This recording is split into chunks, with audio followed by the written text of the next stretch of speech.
We're freestyle 4 minutes early. We're gonna do a little pre-show. Chit chat. I was in one of the what do you call it? Great sentence, Ralph. Yes, I was one of the extras in the Eminem movie, so I know how to rap.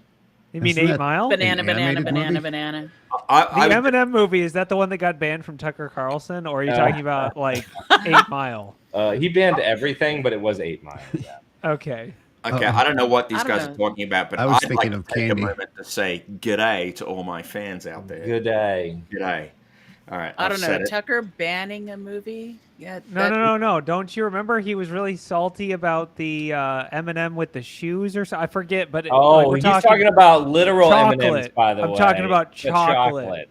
The chocolatey kind. This is the show, right? Talking about chocolate news. Talking about the chocolate. Chocolate. Today we are only going to talk about chocolate. Today's sponsor is Tazon Day with Chocolate Rain. Hey, see, people are saying g'day back to me. G'day, everybody. I know my fans are here. They're here in spades. It's a beautiful thing. Well, one of them works at BHIS. The other one's called Phone Account. So don't tell them that I planted it in the audience. Oh, look, BSD Bandit's here. Hey, what is going on? Happy Planet.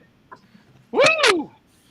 Hey, I didn't know that you got the shirt memo. Apparently, we both got the shirt memo. Oh, look, I was in Street Fighter 2 mode today, so I said, you know what? SAG gets my votes. There it is. Tiger uppercut. There we go. Hello. Nope. Yeah. John's here. Everybody behave now. Calm down. Why? That's always been the problem. One one's got it. Why would we do that? Behavior. Are you kidding? If we follow our fearless leader, then we absolutely misbehave. All right. I worked out today. I got to flex a little bit. Oh, he's been working out too. Wow. Bob really came to show everything he's got. He cut a hair. He worked out. Hey, props Man, I for cut the this hair self-care, right here. man. Can you see? It's shorter. Props for the self-care. Yeah. It's Roll I think the it's finger. it's been a very, very long time since I've been on the news, so I'm here. So yeah, you made it. We've actively been trying to hide the link from you. So I feel like there's a lot of throwback articles. This week's a lot of throwbacks. This is we're going back to 1990. This is seriously like this is actually like the news is just straight out of 1995. I was reading it and I was like, this is my time to shine. This is my. I know everyone. Oh, man. Now I feel like I should have done my homework. Can we do the deep music? 90210. First season. I was only watching it this last weekend, so I've been on the 90210 binge. Yeah. Colorful 90s. They were very colorful. I'm going to go do my homework. I'm pulling up the link. I've been What, fit. for 90210? No. Yeah, we're gonna watch now 210 live on the show. Don't pull up the links and just guess like the top 3 attacks from the 90s. Stop, browser, stop. No, it's not really 90s. It's more like early 2000s. Yeah, early 2000s. Yeah, it's the aughts. We're in the aughts. If you have an early aughts bingo card for security, definitely fill it out before we roll the finger because you're gonna hit all of them. So are we going to excel at smashing the stack for fun and profit? Yeah. Ooh, now. Yeah. You like that? Did you hear that? Ooh, you got frack. Did you just get frack on me? Hold on, let me type in this C exploit code from a magazine, hand by hand, character by character, because that's a good idea. You guys don't know about Git? What's going on? You know what? I'm gonna sub-7 you. Yeah. Yeah. All right. Get is for sissies, man. Come on. Let's bring up the finger, folks. Let's do this. Beautiful finger. Roll the finger. I gotta find it. They move things around on here. Ryan! Oh no! Ryan's been gone and he lost the finger. He lost the finger. We gotta run credits. Run credits. I got it. Here we go. All right. Oh, no.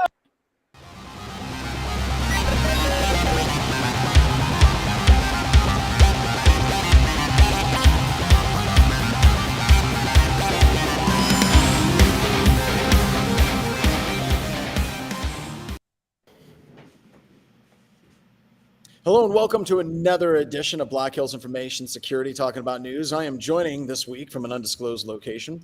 We have a number of different stories. I'm going to say probably the most notable is the passing of Kevin Mitnick. We'll start out with that. But as we were joking about, it really is like a throwback to like the old school days of hacking, whenever you have ColdFusion and Citrix ADC Gateway exploits and all those different things. But it's also the week that we have a couple of 9.8 CVEs. We still haven't gotten the perfect 10 yet. Oh. We're going to be waiting on that one for a while. I am joined this week by my illustrious cast and crew that tends to rotate all the time. We have the CSO at Costco is joining us. Corey, good to see you. Florida Man and Joff with jazz hands. We appreciate that. BSD, it is damn good to see you, sir. Thank you so much for coming and hanging out. Bronwyn is here as long as Starlink X satellite, Starlink X. Everything's X in this guy's mind. It's a fact. It holds. It's SpaceX, which owns Starlink. That's it. Ah. There we go. Just gonna follow the letters. Starlink X. Ryan is back, and folks, we missed Ryan because Ian, as much as we love him, he doesn't make us look and sound and feel as good as Ryan does. So, Ryan, good to have you back, sir. And speaking of looking good, Wade is on, sir. Thank you very much for joining. The return of the mustache is imminent. Oh, yes. You should have put Top Gun as your name. Honestly, you really missed it. Yeah, I can feel. I also like how his audio doesn't work, so I can just dub in. Yeah, yes, I like mustaches. say anything he's going to say. Yes. I work for the government. They require mustache growth in the first 3 months. It's Tales from the Highway Patrol of Law. I'm trying to fit in at work. Everyone else has mustache. Do you know how fast your logs were going? You're going to have to slow down. You're going to have to slow those down. Do you have any idea, sir, what your EPS was? All right, let's start off with. I want to start out. I want to talk about Mitnick. I think it's interesting. Yeah. I knew Mitnick. I wouldn't say I was like a super good friend of his, but I do have a story. I remember whenever I was at one of the Derby cons, I think it was like 2 or 3. He was just there kind of in front of the booth, and he was just signing books and like any other swag that people would give him. And one of the things that I really loved about Kevin Mitnick is how warm he was with his fans, and how he would sit there no matter who it was that was talking to them, and honestly would make them feel like they were the most important person that he was talking to at that time. And his patience of being able just to sit and talk with people for like an hour or so. Some people would say it was his ego. You know, he just loved people idolizing him, which, you know what, there's lots of people with the ego that are assholes whenever they're talking to their fans. But he would sit there for the longest time and shake hands with everybody and talk with everybody. And it wasn't just this issue of you're elite, you're not elite. He was just out there. He was doing it and talking to people. I also remember whenever he got out of prison, I think it was DEF CON, he was walking around and there was these bumper stickers that were like that people had on their computer systems. And I remember Kevin grabbed one of those and put it on his back because he had a good self-deprecating sense of humor. You know, right, wrong, or indifferent, I think there's a lot of people that got into the industry because of Mitnick, right? Reading his books. I feel like he was an inspiration to many and kind of popularized. He was probably the first like really popular like first name basis hacker, I feel like. Yeah. Essentially. Yeah. Mm-hmm. And like I said, I think he's a complicated dude with a complicated legacy, right? I mean, he went to prison, he came out, starting up KnowBe4 and all those different things. But I just constantly remember the joy he had in talking to everybody at all levels of computer security. And everything else aside that people may or may not have as far as his opinions and things like that, that's something that's admirable, and we should all try to emulate it as much as possible. So that's my Kevin Mitnick story. Rest in peace. The Kevin Mitnick story, I feel like I can talk about publicly. I'm not going to. John, none of us are as cool as you and have a Mitnick story. Okay, so all right, so I got one more. I got one. So I used to, whenever I was teaching for SANS, I used to say, if somebody can get me a signed copy of Satomo Shimomura's book, Takedown, The Pursuit and Capture of Kevin Mitnick, signed by Kevin Mitnick, I will give him like $100. And Kevin came up, and I don't know if someone gave him the book at the conference or whatever it was, But somewhere in my boxes, I have a signed copy of Takedown: The Pursuit and Capture of Kevin Mitnick by Tsutomu Shimomura, signed by Kevin Mitnick. And once again, class act on that, right? Now is the time to cash in on eBay if you have no soul. Dude, that's one of those things that's never going away. And my kids, after I press with it, would be like, "What the hell is this?" You know, that's a legacy piece. That's definitely something that's part All of right, your legacy. Wait, no, Wade went away. Wade went again. He waiting for what? I told him I could hear him, and he's like, "All right, I'm here. Yeah. I'm here. I'm here. Can you hear me? Yeah. Yes. Yeah. Tell us your story. Tell us your. Oh no, I met him at a con, and I had no clue who he was. And I was like, "Hey, how you doing?" And just talking to him, and then he didn't even introduce himself or anything, and it was pretty funny. Afterwards, I'm like, "Oh, I think I knew that guy." And then I looked him up, and I was like, "Well, I did know that guy." Was he wearing a Def Leppard shirt? I don't remember what he was wearing. Yeah, he was always just jeans, Def Leppard shirts. So. I want to add Or F Google. one other thing about this, and we talked about it. I might have been no, we talked about one of the webcasts. One of the things that I was actually really proud of, if we can take one bit of light from this, is the number of people in the InfoSec community, even ones that either Kevin had rubbed the wrong way or they didn't know him like they didn't have any personal interactions or whatever it was, they still said, hey, this is a man who, like was said, impacted the industry, affected a lot of people, had a huge kind of, he was huge in kind of the zeitgeist of information security, and then also, is a husband and was going to be a father here soon, and all of them said no matter what, we should think of this person and their contributions and what they've left behind. And I was like, oh my gosh, the InfoSec community almost sounds like it's maturing. Oh my god. This is so good. Not on this show, Ian. All right, so absolutely so not. to bring a bit of levity back into the conversation, who's going to play him in the Netflix adaptation of his biopic? Okay, Jonah so Hill. just so you know, I got this. Skeet Ulrich played him in the movie, which you can see. I hear he's available for acting gigs. Oh my god! Can we get Skeet Ulrich? Yeah. Okay, so who should we do a GoFundMe or what? No, okay, too soon. We need to make it happen. Yeah. All right. Let's move on. There's a hack from the Kevin Mitnick days, ColdFusion. If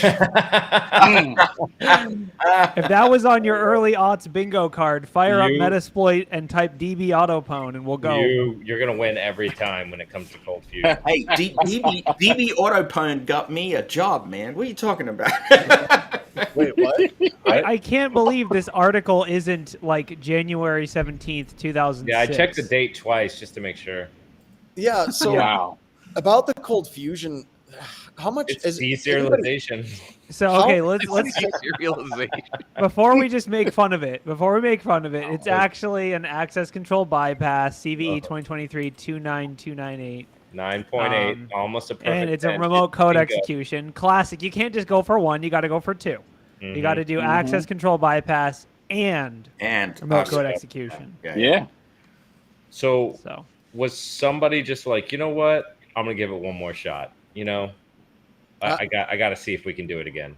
So, and look at the market share. I think that somebody had to. I actually think it was an admin. Here's what I think happened. I think that there was an admin who was still maintaining a ColdFusion instance. And he wanted to get rid of it? And every time he goes to his boss, it's always boss like, if it ain't broke, don't fix it. That's what I say. And he's like, F it. I'm going to bring this down. So ColdFusion, some statistics. Websites using ColdFusion are 214,385, which I think is a lot of websites to be running ColdFusion by accident. I thought you were it's still supported. Here's the other thing that's crazy is what this affects? It affects ColdFusion 2023 stable release. You know what the wildest part is? I thought you were going to say 200,000 times more likely to get hacked. That's exactly what I was going for. You want to know the scary thing though, John? The last web development gig I had was a ColdFusion shop. Right, you told me about that. Yeah, it's part of my talk because of how we had to do a 3-integer upgrade when Adobe killed support for all pre-Adobe versions of ColdFusion, and it was our entire revenue stream was through online sales, and it would have killed us if we lost SSL support, which is exactly what would have happened. I think we got that done with 2 or 3 weeks to spare. It was horrible. It was horrible. And ColdFusion is a language. I know people like to diss on it, but as a development language, it's not that hideous. And it's also like COBOL. It's going to be around forever. See, that's the thing, Bronwyn, right there. I am absolutely convinced that a week from now, we're gonna be talking about all the government agencies that were hacked through the ColdFusion vulnerability. And yeah, I wouldn't be surprised. That's probably ColdFusion underneath. It just looks prettier nowadays. You know what? If I see that pop up in the news feed, I'll be like, John called it. I don't know about this one. That's not a lot of systems.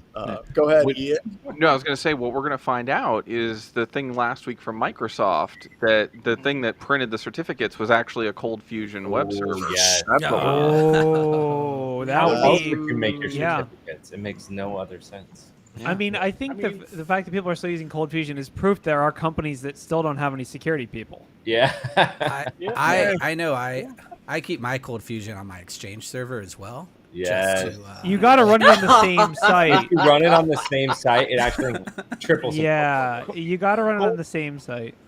And reminds me of a web-based Emacs. It's an OS within an OS. Yeah.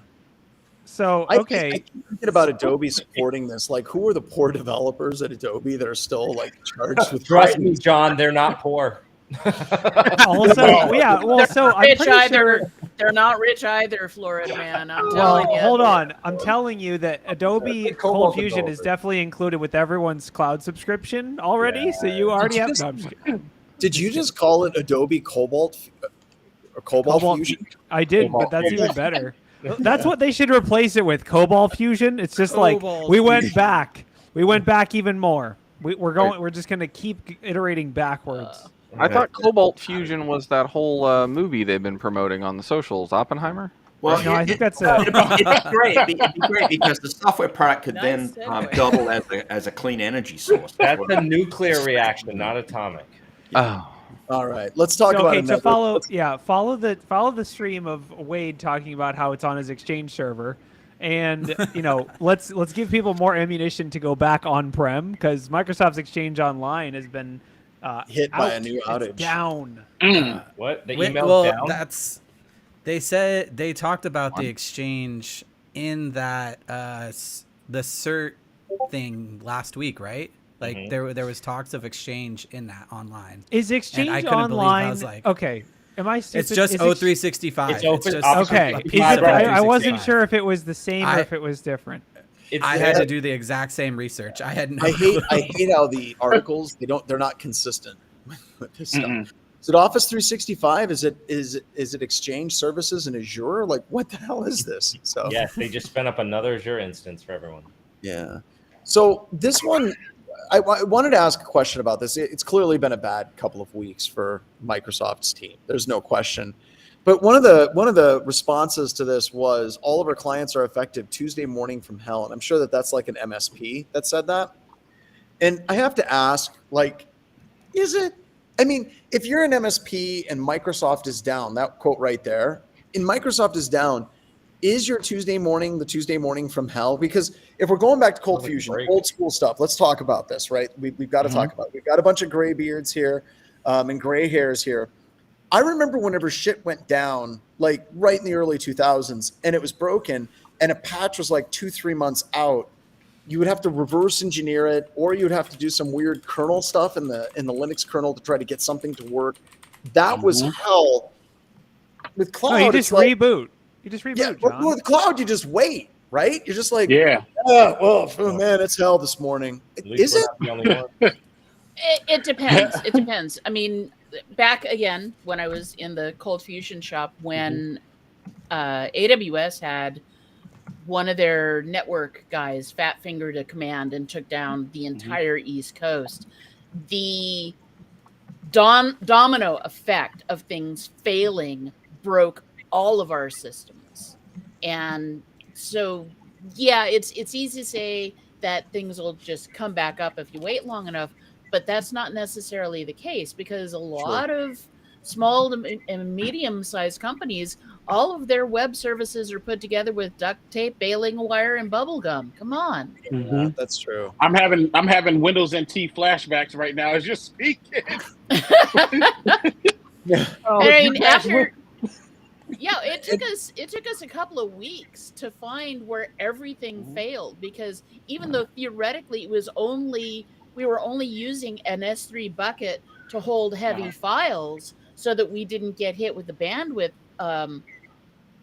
ding from our provider, still there were things that relied on those assets, and we had no idea about the dependencies until AWS went offline. Yeah. I think that that's definitely some truth, right? There's no question. But, talking about like the NT days, right? BSD, you remember whenever you're studying for your MCSEs back then, if there was ever an answer that was add more memory or reboot the system, that was always 100% of the time the correct answer on that question. Right?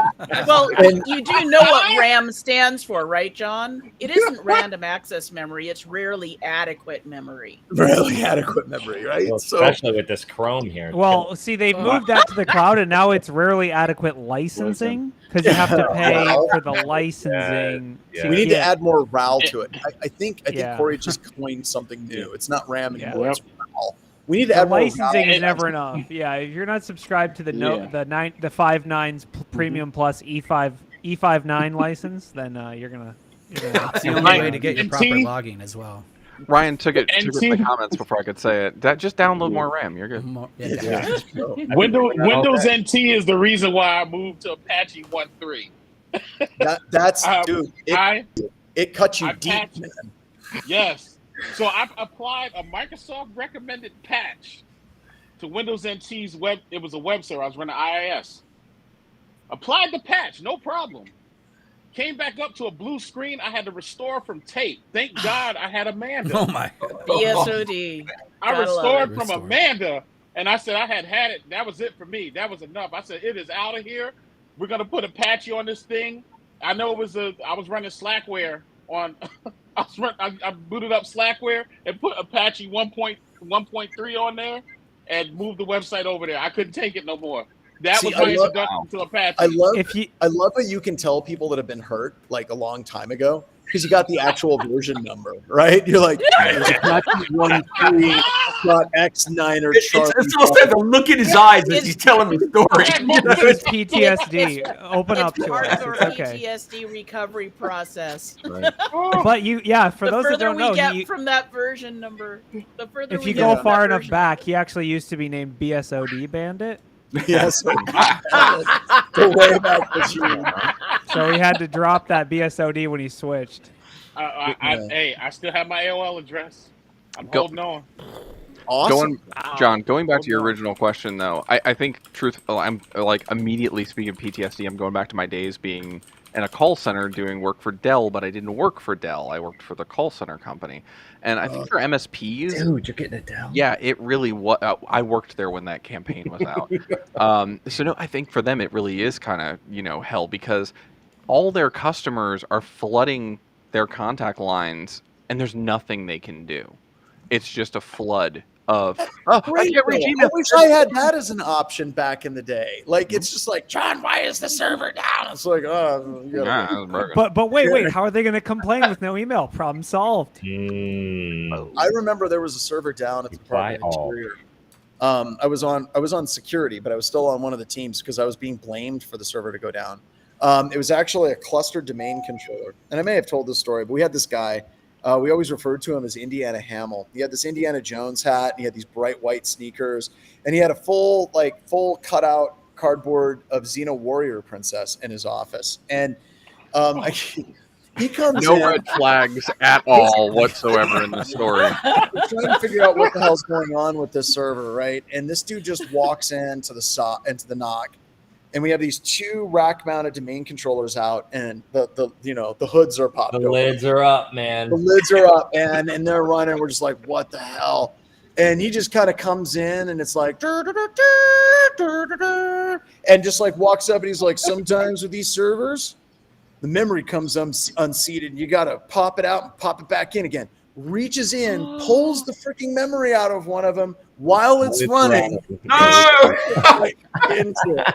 He's And Doing it live. so those are the flashbacks I think about, that I'm just like, this is so bad. Like, and when someone's like, oh, I don't know, I've just got a lot of calls of angry customers. It's like, that's So, okay, hot so swapping at a downtime- whole new level. Let me hop on my segue real quick. So downtime is bad, but imagine having $100,000 fine every day. oh That's my what God, Meta's are we facing. moving on to Meta? Let's move Now, on. I would love to play that game with you, and I would love if I was making Meta money. Because Well, so let's- $100,000 a day isn't that big of a deal. Yeah, so okay, 100K a day, but which is what, 36 million a year or something. But here's the thing, that's in Norway, so they probably are just going to shut down Norway unless they're making 36 mil in Norway. I don't know. And they also mentioned the lawyers in this article. They talked about how they're trying to coordinate with the EU, and I thought Ireland as well. Yeah, Ireland's data regulator as well. It's basically said that they cannot gather user data for behavioral advertising, which I think is awesome. This is one of those things we've been talking about that keeps coming up whenever we go into a privacy bent in this show, where we talk about how are we going to fix the privacy issues with Google and Microsoft and Meta and things like that. And the EU is basically saying, yeah, you cannot use behavioral data for targeted advertisements against people. And I don't know where this is going to go. I mean, Norway, absolutely. They may just be like, well, we're done in Norway. But can they afford to walk away from the EU completely? Yeah, I feel like Norway is Norway part of the EU? Yes, Does I think anyone they know? are. Let's say they Norway, it says in the article, Norway is a member of the European single market, but not technically. Oh. Okay, so they're part of the right. trade. They can trade. Okay, so trade only. So here's Which is 50-50 better than chance. the UK. on one hand, if they ditch Facebook in Norway, great for you, Norway. You're already the happiest company or country in the world. You're probably just now it's going to be even more. you're going to be even happier. Other Only if option, they ditch. Yeah. they fix the privacy issues, then everyone sets their Facebook location to Norway. I'm gonna do it right now. I'm gonna change my name to Schwarn. Well, you don't have to change your name. I'm gonna have so many like dots and things above my letters. Yeah. my name. It's I'm gonna be so happy and have robots. government sponsored childcare and You think prisons that are nicer than Airbnbs. And your name gets to look like it's Motley Crue with all Oh, look at that. CJ in Norway right now. We should ask him if he has Facebook. Could you just I imagine can ping him. Facebook team hunting people like you down? I can't believe they're getting around our ads. Yeah. I honestly believe that the Facebook team is like, oh look, they're using a VPN. How cute. How cute. Nice. My question here is, in looking in the article, and I'm just kind of skimming through it to see if I missed it. Do they give any sort of how long they will do this? Because generally with most fines, they're like, hey, listen, if you've got something you got to roll back, you're paying $100,000 a day, and that is a punitive fine to get them to make changes. But at what point does the fine go up? Because the way I read this is Facebook's like, we've got a 1.2 million herring a year thing we have to pay to do business in Norway. Yeah, Well, they're called crowns, first of all, not herrings. Okay, That's first off. Icelandic. Herrings is Icelandic currency. Yes, okay? they're not loonies and toonies either. But yeah, basically, it ends November 3rd, and I don't know if it goes up. I think it just ends. So it's actually kind of ends? interesting. Do they end? We're going to fine you for this long, and then after that, you just keep doing what you're doing. At that It point, says- you won. Yeah, Congratulations. It's the Okay, spirit. wait. No. Okay, it does say that if they do not comply, they risk a coercive fine of up to 1 million crowns per day. Oh, that's good. Wow. All right, so now we're getting into money that might actually make Facebook pay attention. I mean, yeah, I don't know what Norwegian crowns or It's kroner literally or 1 million crowns is $100,000. Okay, so it's up to the max. Okay, so But basically it looks like in the article there is that I thought that was the euro symbol in front of that. No? No, I don't know. They got the crowns and they have a dollar sign. I don't know, but you know what? Let's go back to 2006. Because there's a new critical flaw in Citrix ADC. Oh my goodness! We are just going through the time warp. Let's go. I thought they just like completely wipe these products off the face of the planet. Citrix is still actively used pretty hard. Like I know, but ColdFusion's ADC dead, and Gateway, I thought Gateway was dead. Now, I don't know. I mean, Apparently not. how else? No, would we know? and I can tell you why it's not. When they originally went to their like fully cloud managed kind of instance for Gateway for desktops or for applications, the cost per user license for the people that they were trying to get out of the on-prem kind of licensing model was ridiculous. So really, they're just waiting for those to age out, but they are not gone. All right, then I'm going to go buy this exploit because it looks like a nice little lollipop on the dark web. Yeah. It even has 6 stars. According to this website, out of 5. It's amazing. It's 6 out of 5 stars. Wow, an extra star. Wow. This is another, yet again, 9.8 vulnerability. Well, John, if you pay for CVE Premium, you never get a 10. Oh, that's right. I know that. The problem is insufficient licensing. You don't think Citrix is subscribed? Citrix is a premium member. Oh, they're definitely a premium member. They don't. Yeah, the more vulnerabilities you have, the more likely you are to subscribe. I kind of want to make a fake Disney Plus logo that just says exploit with the little plus at the end now. Well, it's time to exploit. We'll try to get our hands on this because all of our customers. Everybody's got really good Citrix lawyers. skills. Yeah, that's what I was going to say. I do a lot of parody stuff, and the one thing I won't go near for the most part is Disney. Yeah.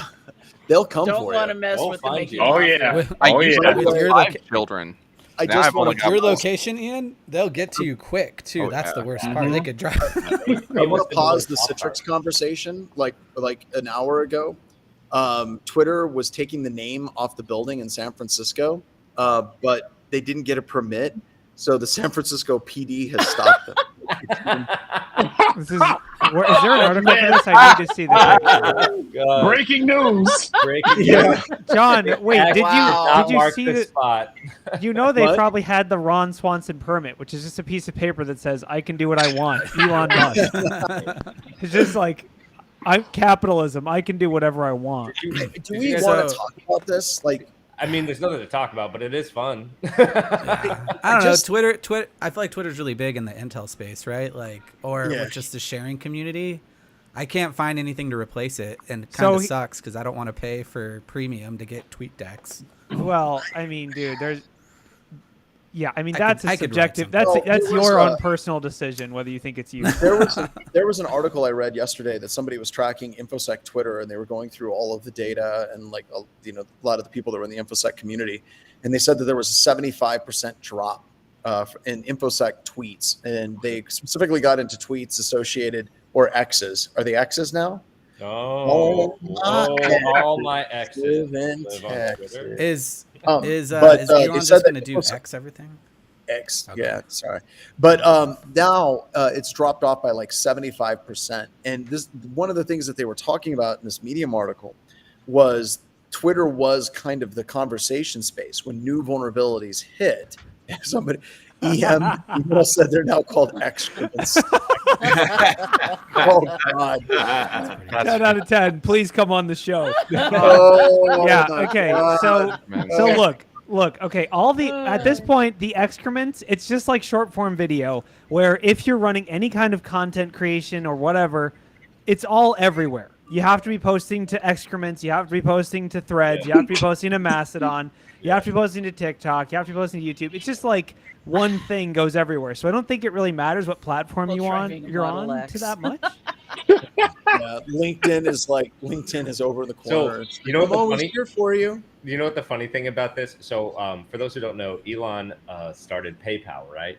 And he wanted to change the name of PayPal in the early days while he was the CEO, to X, okay? But at that point, when he tried to change the name of PayPal to X, they kicked him out as the CEO because it was a publicly traded company. Yeah. There's a few more steps to that, right? So you had X was payment and you had PayPal, right? And they were competing with each other. And Peter Thiel was behind PayPal. I heard a rumor. I don't know if this is true. Maybe someone in the chat can find pictures, but whenever they were getting ready to do the merger, or they were talking to their investors about the merger, Elon picked up Peter Thiel, who they hated each other, in a McLaren F1. And apparently, Elon decided to try to show off with Peter Thiel in the car while they were driving there. Rumor has it Peter Thiel said, "How fast is this thing?" And Elon Musk responded with like flooring the car. And in traffic, it got sideways because it accelerated that fast. And they T-boned sideways by rear-ending the car in front of them. Oh, my goodness. Rolled the car on the way to the meeting. And apparently, like, wrecked and rolled the car. Like, beautiful, beautiful McLaren F1. There's only a handful of those. Oh, there we go. There we go. And I thought his was gray. They got a gold one there. But they wrecked it. And apparently, they both walked away. Neither were wearing their seatbelts. They both walked away. Peter Thiel just walked up and got a cab and just went to the meeting. And Elon Musk was a little bit late. And neither of them told the investors that Elon had just wrecked his McLaren F1 from it. So there's so much. No, he's really smart, John. He's good at everything, including driving. I'm not certain, but did any of you see the Glass Onion? Yes. Not yet. How they had that it looked like a McLaren that was on a pedestal. Yes. I'm not sure, but I think that was a dig, and that was a reference to that. Yeah, it was pretty funny. So, I mean, my joke with this is that it has to be named X because all of his children are named stupid things. So, I mean, it makes sense. Oh, he's obsessed with the letter X. I read the whole thing about this. It goes so much deeper than that. Yeah. So, yeah. And for the record, everybody, this has nothing to do with information security. Yeah, we're just running. We're just rolling with it. Pretty much. Back to the Citrix. We're just trashing Elon. No, not back to the Citrix thing. That was boring as hell. Let's get something else in here. What is this What year are we going to now? Cybersecurity Labeling Commission for smart devices? Oh, yeah, for IoT devices? The Cyber Trust Mark. Oh, my God. Oh, my God. What? From the FCC? Oh, geez. So I mean, look at the Cyber Trust Mark. This is almost as expensive as CVE Platinum. They said the quiet part out loud. Like, they literally are like, well, consumers are willing to pay more money if there's a sticker that says that it's secure, and they'll pay more money. Oh my God. So okay, but for real though, I will say this. Okay, I'll take the stupid, maybe partially naive way of looking at this. So we've had these NIST standards for a long time of like, don't have crappy default passwords, use encryption, blah, blah, blah. None of these standards matter if the consumer can't see them or make a decision based on them, other than if you're a super nerd and you're like, well, the FCC ID is IC2 and it says it can only emit at 5 watts, so I'm not going to buy this. Now having something that's visible to consumers, is this going to make a difference? Because if I'm looking at 2 routers and one says it's try mega speed and one says it's try mega speed, but it's also certified by Joe Biden's ice cream cone, then I feel like it's worth buying the ice cream cone certified. What do you think? I don't think they'll care. Nobody cares. I think there'll be the ISP there'll be those the fake router sticker anyway. knockoffs. There'll be those stickers that look just quite like it, right? That aren't really it, and they'll be on everything. It's just like the recycling symbol. There's like a million. There are a lot of other. So Agreed. Ryan brings up the interesting thing, or that a lot of these types of products already have like 5,000 random certifications that are made up on the box that are like, USB high speed 1.1 certified or whatever. It's like, oh, that sounds good. Good enough for me. Fantastic. MITRE ATT&CK certified. Jeff, you went where I was going to go, right? That I think it really just depends on what the certification program looks like, because that's what we saw with MITRE ATT&CK, is that every company was suddenly like, we detect 100% of MITRE ATT&CK. We're like, if the thing is like the old EU safe harbor, where it's like, will you protect data? Check this box. You're EU safe harbor certified. If they do that, then it's everything. This, like, I will say that the speculation, the description appears to be very good. It says unique and strong default passwords, data protection, software updates, and incident detection capabilities. All of those things make sense. I'm not sure, they're soliciting public feedback right now. They're trying to curb the growth of botnets. I will say, like, if I get a smart microwave and it says it's US Cyber Trust certified, I feel like that's a reason for me not to buy the microwave, because I don't want to Wi-Fi connected microwave. Right. Do you think they'll have more logging than Windows off the bat?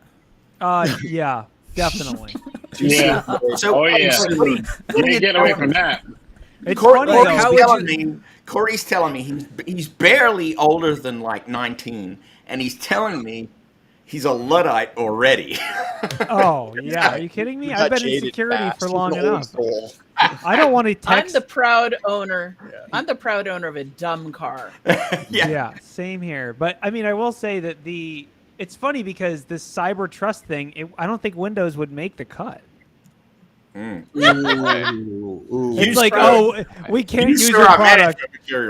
We can't use your product because it's not cyber trust certified. And it's just like Windows. It's just like Microsoft. I don't think anyone will even use it. Speaking of products that would not be cyber trust certified, do we want to talk about Google Chronicle VirusTotal? Wow, I heard about it over the Oh weekend. my! That's all. I mean, this is such a weird story. Like this, like I had to read it like 2-3 times. So apparently, what happened is an employee. Let me see.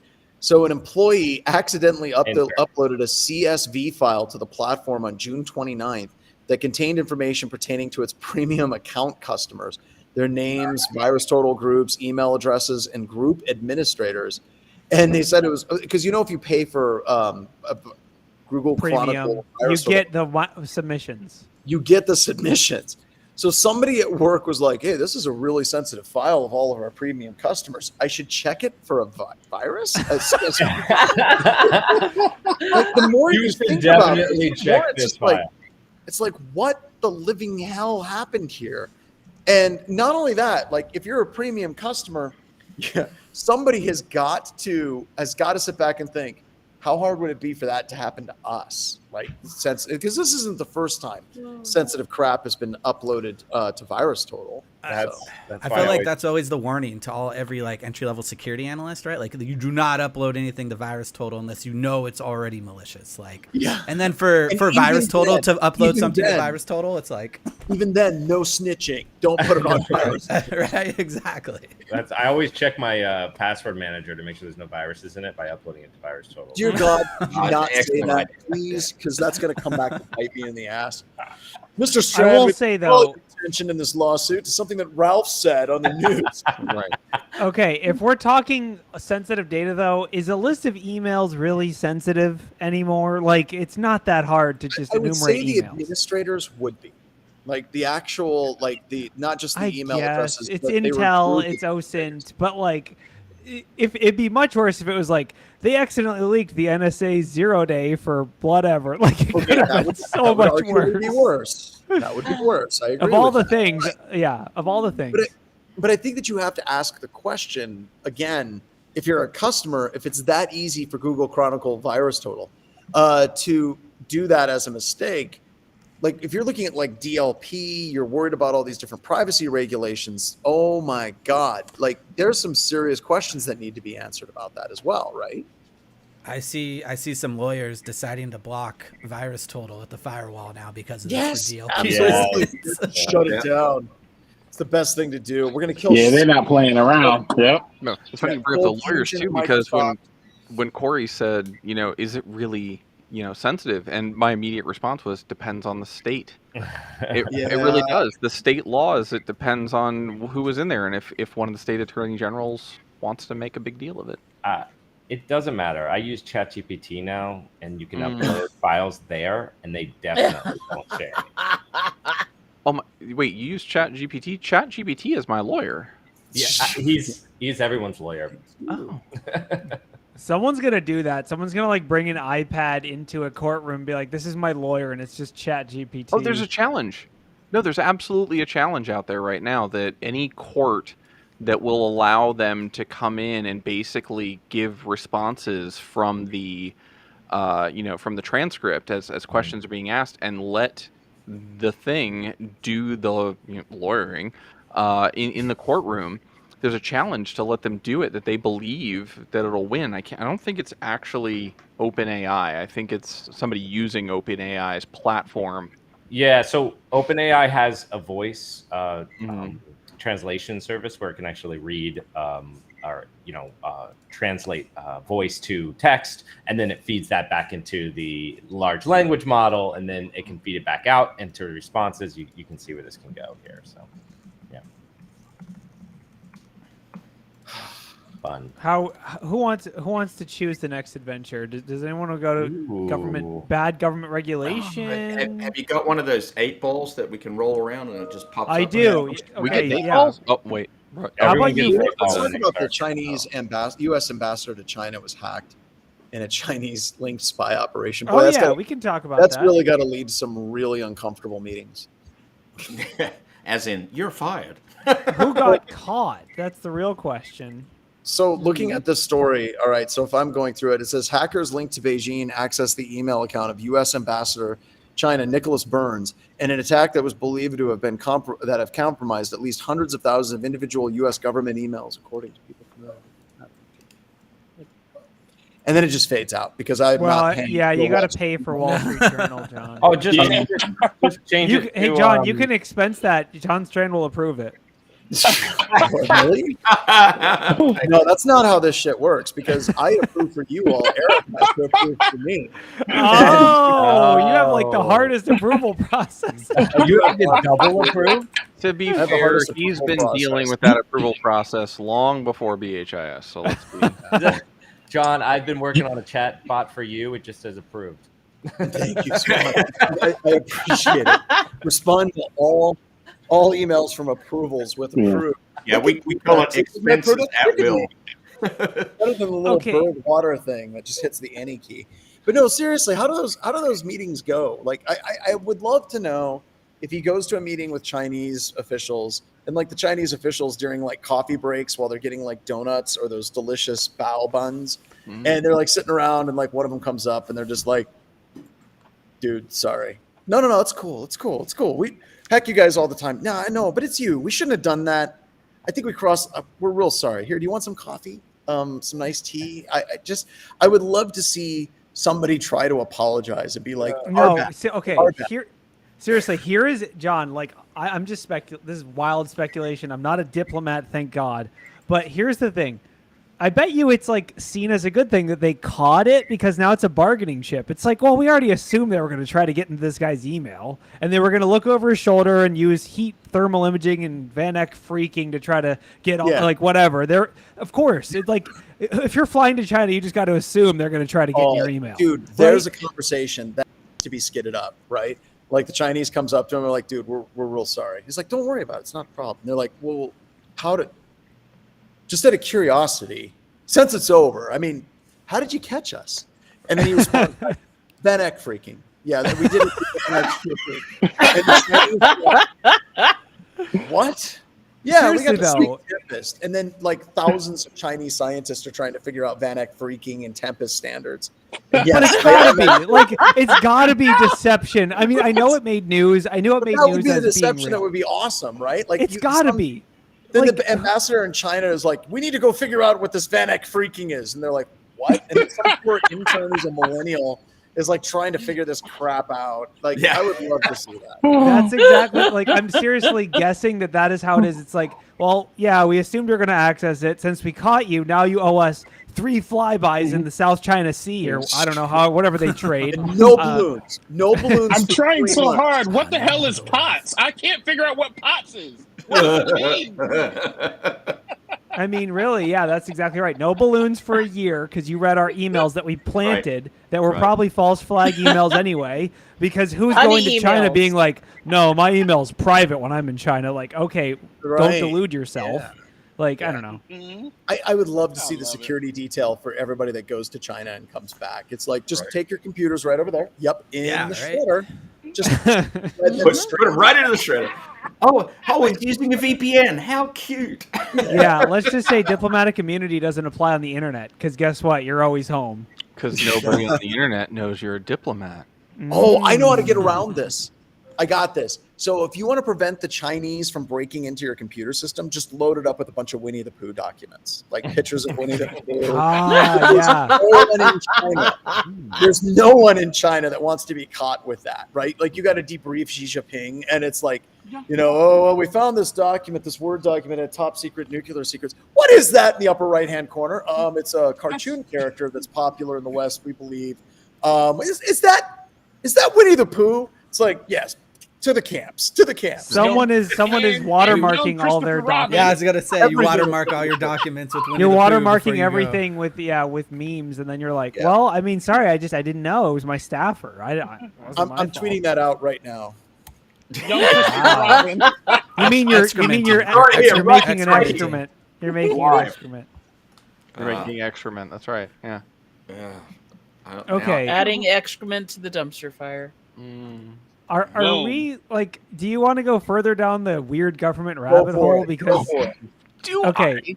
I don't. This article's headline just makes no sense to me, and I'm just going to read it verbatim, and we'll just react to it. Pentagon AI more ethical than adversaries because of Judeo-Christian society, says a U.S. Air Force general. And by the way, this same U.S. Air Force general was not the guy that approved the drone strike on the hospital. Did you get that line off of a late night comedy show?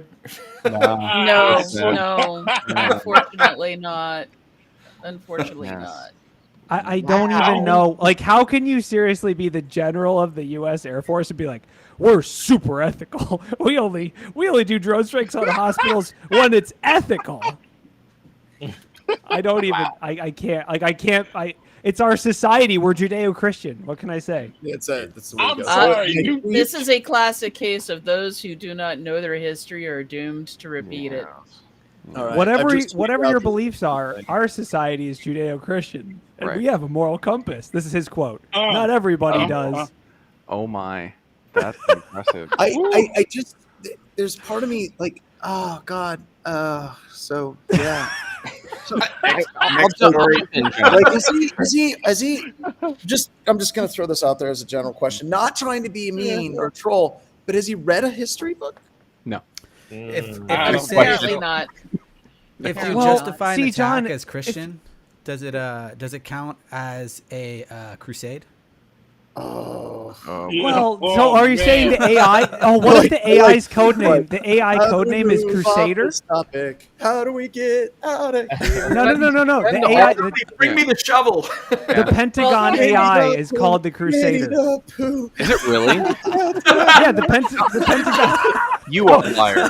You are a liar. Okay, can we also talk about why is there a Pentagon AI? What does it do? Like, what? Figure out how many sides are on the Pentagon? So here's the thing. There's a couple things going on here, right? One, three things. One, send all complaints to Tim at Red Siege. That's Tim. He actually handles all of our complaints. He handles all of it. And then the other one is two is if only there wasn't a series of documentary films about putting AI in the Pentagon that result in Arnold Schwarzenegger becoming governor. So if we could just reference those. It's funny because it's true. Those are historical archives. They are historical. They're gonna be. And then the third thing is how absolutely preposterously ridiculous this is. That they would think that this is going on. So this is how I want to counter this. I want the Church of Satan to get involved because whenever stuff like this comes out, I want them to build an AI and then pit it against this AI, and then we find out that the Church of Satan AI is actually more ethical. Okay, now the owner of the company. Now the owner of the company going, Winnie the Pooh. Remember, John, we have to piss off all the G5 nations in one podcast. One shot. Just do it all. Let's throw in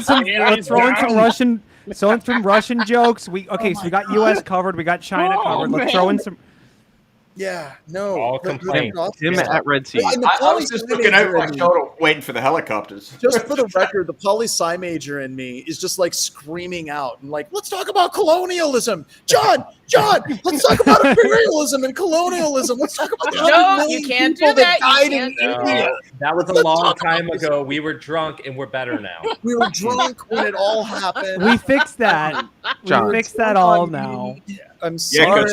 Because nobody got killed when Europeans found the new lands, right? No! Nobody got killed. Seriously though, because you know that the poli-sci in me wants to talk about this. And Okay. yeah. So, but John, I have just a thing to announce. If you work for the military and you program this AI, we have a support group for you. Come to our Discord, anonymously complain about how some general. You know what? If you're going to program this AI, put Deb in charge of programming it, and it'll be the nicest AI.